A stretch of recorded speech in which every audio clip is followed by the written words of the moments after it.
Mesdames et messieurs, bonsoir. Bienvenue dans cette édition d'information, les titres.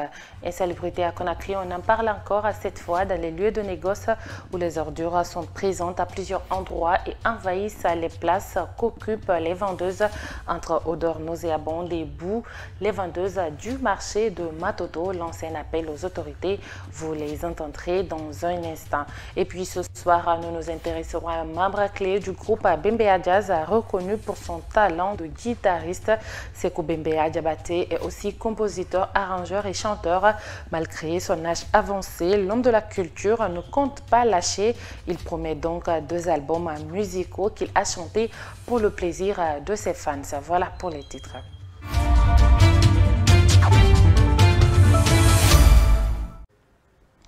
Encore bonsoir. À la pluie à Conakry, les vendeuses dans les marchés ne font pas bon ménage. À plusieurs endroits de ces lieux de vente, les ordures envahissent les places, ce qui empêche les vendeuses de mener à bien leur petit commerce en respirant une mauvaise odeur ou encore s'asseoir dans la boue. La pluie de ce mardi a drainé des saletés dans le marché de Matoto. Le constat avec Aïssatou Kamara et Bangali Kamara. À l'entrée du marché, des tas d'ordures sont éparpillés sur les allées et retours. Des légumes pourris, des sachets plastiques ou encore des cartons en décomposition, tout est mélangé. Sous l'effet de la pluie, les déchets se décomposent rapidement, attirant mouches et moustiques. Nous sommes au marché de Matoto, un lieu de vente impraticable. Les vendeuses sont assises, les pieds dans l'eau. Une situation inquiétante pour les femmes. On a trop souffert ici. Il y a trop d'ordures et pas de caniveau. Quand il pleut, tout le monde jette ses déchets dans l'eau et tout se retrouve devant mon magasin. Regardez, là où je vends, je suis assise dans l'eau sale. J'ai nettoyé depuis le matin, mais je n'y arrive pas. Pourtant, ces vendeuses disent payer régulièrement les taxes pour les places occupées. Le manque de canaux d'évacuation des eaux de ruissellement aggrave la situation. On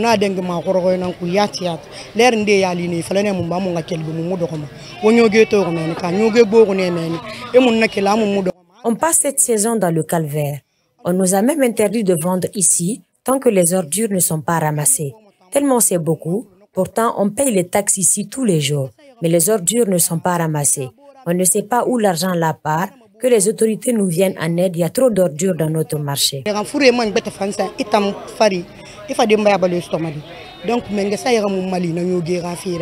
Face à ces situations, les vendeuses lancent un cri d'appel aux autorités pour les aider à avoir un lieu plus approprié pour leur business.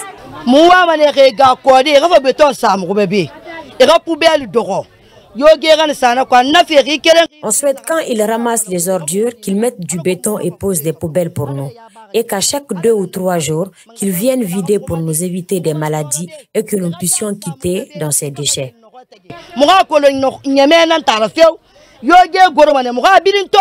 Rencontré pour le sujet, l'administrateur du marché n'a pas souhaité s'exprimer. En attendant, les vendeuses vivent avec leur calvaire au marché de Matoto. Et puis, dans de nombreuses familles indignées, le mariage n'est pas seulement une affaire personnelle, mais un événement attendu par toute une famille, ce qui occasionne par endroits une pression familiale qui pèse lourdement sur les jeunes. Elle empêche certaines personnes à faire leur propre choix, un acte qui n'est pas sans conséquence. Nos reporters Khadija Kaba et Aïssatou Kamara ont rencontré quelques jeunes et un sociologue pour en parler. Suivez. Se marier pour faire plaisir aux autres et non pour soi-même. C'est le dilemme que vivent de nombreux jeunes en Guinée, pris entre leurs rêves personnels et les exigences familiales. Ibrahim Solissouma raconte la mésaventure de sa sœur, victime de cette pratique. C'est ma sœur qui a été victime, mais c'est quelque chose qui est un peu aussi difficile à digérer, parce qu'une fois que, une femme qui n'est pas mariée, voyons, donc il y a ses copines, ses amis, qui lui font des reproches, et avec ton âge là tu n'es pas marié, ainsi de suite. Donc, vu de tout ça là, si elle n'a pas bien structuré, elle risque de se lancer dans des trucs bizarres, vraiment qui vont le pousser à faire quelque chose que lui-même qu'elle n'a pas envie de faire. Pour les spécialistes, les conséquences de cette pression sont multiples. Ce sont entre autres les mariages précipités, les unions sans amour et la frustration intérieure causée par des attentes familiales au détriment du choix personnel.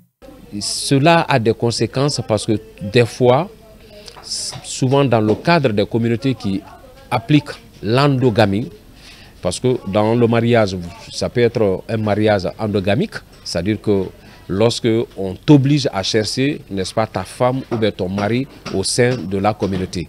Ça peut être aussi l'exogamie, lorsque vous sortez en dehors, n'est-ce pas, de la communauté. Mais souvent, les conséquences des mariages endogamiques, souvent, il n'y a pas d'amour réel. C'est-à-dire c'est des parents qui décident à la place, n'est-ce pas, des jeunes gens qui se marient. Et lorsqu'il y a un petit problème dans la vie du couple, il est difficile de gérer parce que le fondement du mariage, c'est de l'amour. Dès qu'il y a un petit problème, il est difficile de gérer le problème et ça peut dégénérer et finalement ça donne naissance au divorce. Alors que les mentalités évoluent, la question du mariage reste sensible en Guinée. Trouver l'équilibre entre tradition et choix personnel demeure un défi pour de nombreux jeunes. Les membres de l'association des descendants de Soumaoro Kanté sont allés en Haute-Guinée dans le cadre de leur tournée. ADSK a profité de ce séjour pour rendre visite à des descendants de Soumaoro Kanté vivant à Kaloni, un village situé à quelques kilomètres de la ville de Kankan. Il s'agit notamment de l'inventeur de l'écriture Nko. Guy Babari et Ousmane Kamara, reportage. La démarche de Ahmed Kanté et ses collègues vise à unir tous les descendants de Soumaoro Kanté, mais également promouvoir l'héritage de l'empereur. Le dimanche dernier, le vice-président de l'association des descendants de Soumaoro Kanté et sa suite se sont rendus à Kaloni, un village où habite l'inventeur de l'écriture Nko dans la préfecture de Kankan.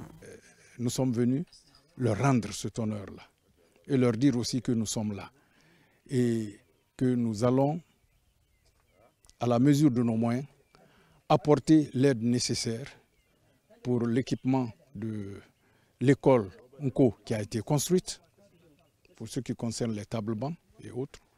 Et même pour, vous avez vu ici qu'on soigne des fous ici, des personnes qui ont des problèmes mentaux, hein, pour ne pas dire des fous. Voilà. Mais ces personnes, ces patients sont là dans la cour. Il n'y a pas de structure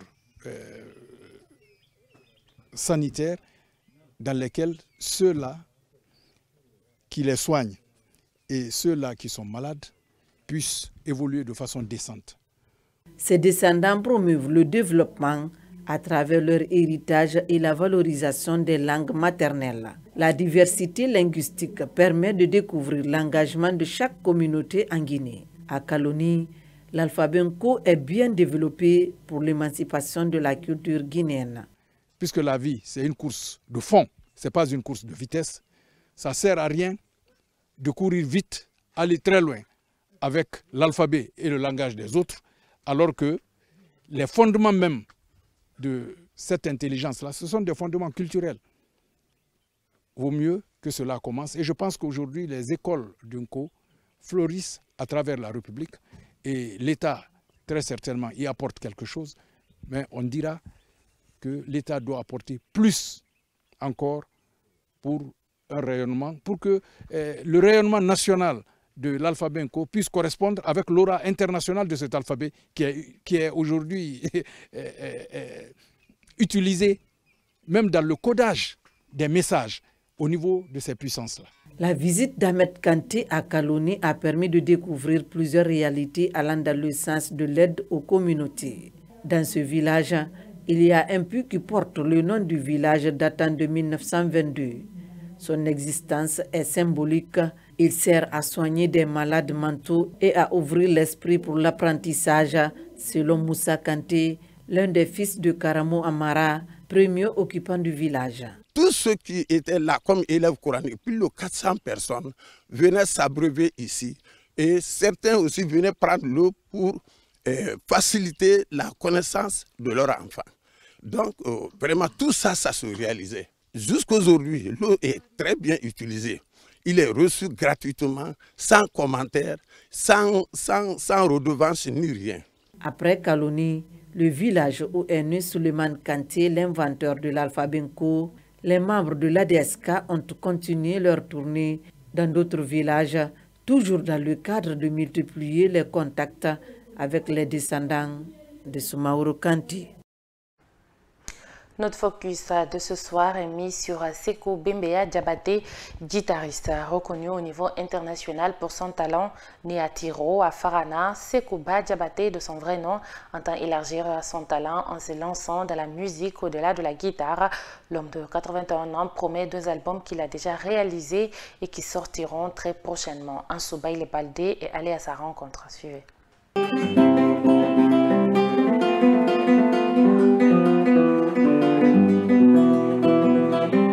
Il s'agit bien de Sekou Bembeya Diabaté et sa guitare, le seul Sekou de la culture guinéenne et africaine. Ce membre fondateur du Bembeya Jazz national et international joue bien à la guitare dans les grands événements en Guinée tout comme à l'international.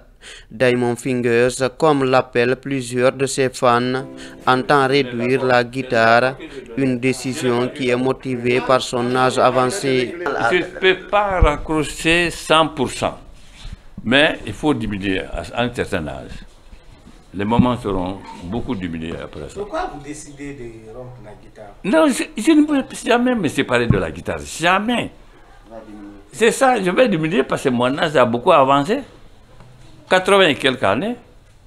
Au-delà de la guitare, Sekou Bembeya est aussi auteur, compositeur, arrangeur et chanteur. L'homme de 81 ans promet de montrer son talent dans la musique. Un double album sera bientôt offert au public guinéen, annonce l'homme de la culture. Mais les gens ne savent pas que je peux chanter. Alors, j'ai 2 albums, c'est fini, si Dieu le veut bien. Je dirais que le jour que... Parce que la promotion avait commencé, après on a changé de date. Mais je demande à tous les Guinéens de venir, d'avoir la curiosité, et d'écouter, de voir ce que j'ai fait en dehors de Bembeya Jazz. Parce que ce double album, ça s'appelle Double Plaisir. Vous pouvez me poser la question, pourquoi Double Plaisir? Allez-y. Ben non, la question n'est pas posée. Pourquoi Double Plaisir? Très bien. La guitare seulement,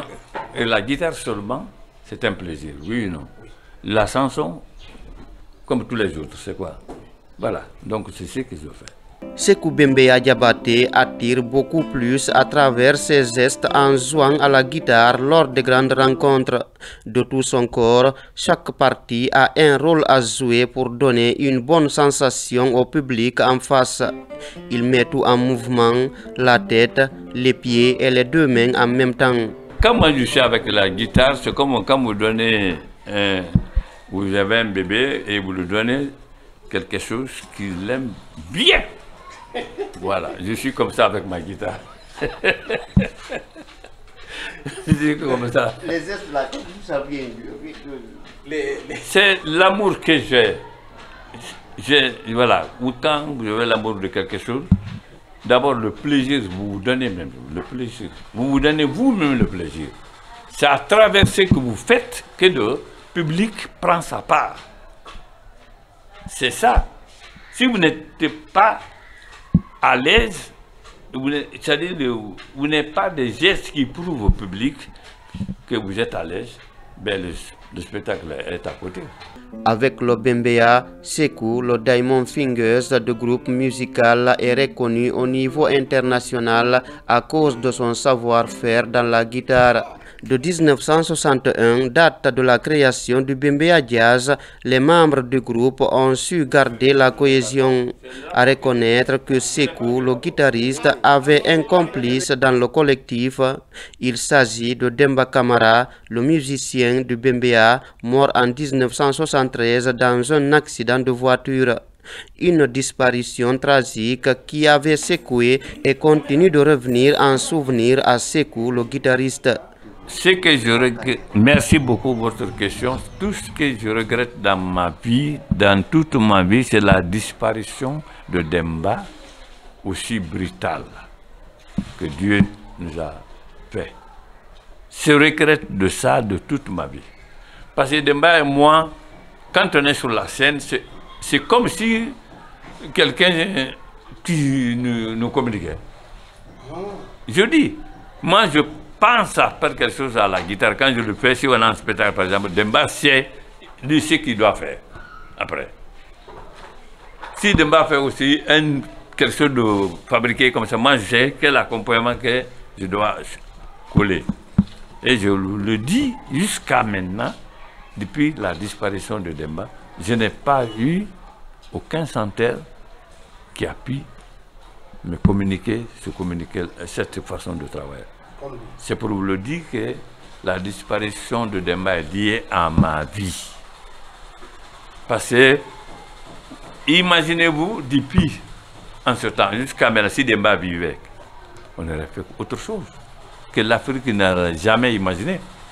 Sékou Bembeya Diabaté est né dans une famille djeli. Il est donc né dans la culture. La guitare et la musique lui ont été transmises de génération en génération. Aux côtés de son père qui jouait au balafon et à la guitare acoustique traditionnelle, il a été beaucoup plus attiré par la guitare qui fait de lui ce qu'il est aujourd'hui. Et il pratique cet instrument musical depuis son enfance. La toute première guitare pour Sékou Bembeya a été commandée par son père en 1954. Cela après avoir constaté son amour pour la guitare par rapport au balafon. Dans sa carrière, Sékou Bembeya Diabaté a construit et a fondé une famille. Pour tous les services rendus à la nation, Sékou Bembeya Diabaté a besoin de la reconnaissance du peuple de Guinée à travers les bonnes volontés.